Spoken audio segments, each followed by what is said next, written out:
El sonido de la doble O en el idioma inglés.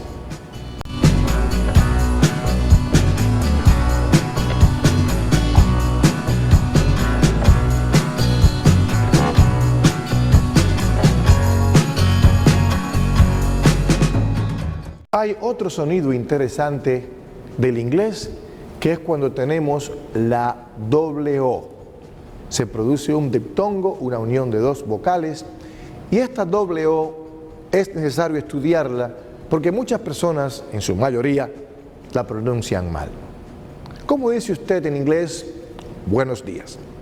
Si usted dice good morning, está aplicando los sonidos del español, porque esta doble O que tenemos en la palabra good, por supuesto que no se pronuncia good.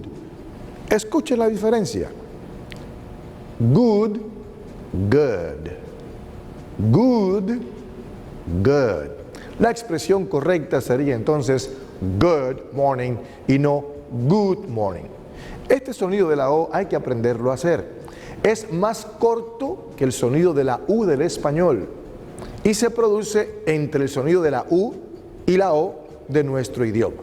Si fuera U sería good, como usted decía, pero eso está mal. Si fuera O sería God y por supuesto que ese no es el sonido. Así es que es un sonido nuevo que tenemos que aprender.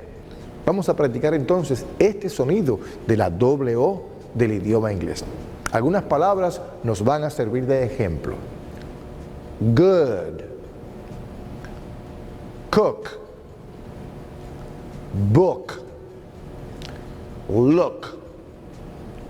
Si usted no aprende este sonido correctamente, va a pronunciar muy mal el inglés cuando use esta doble O, porque lo más probable es que usted diga good, cook y look.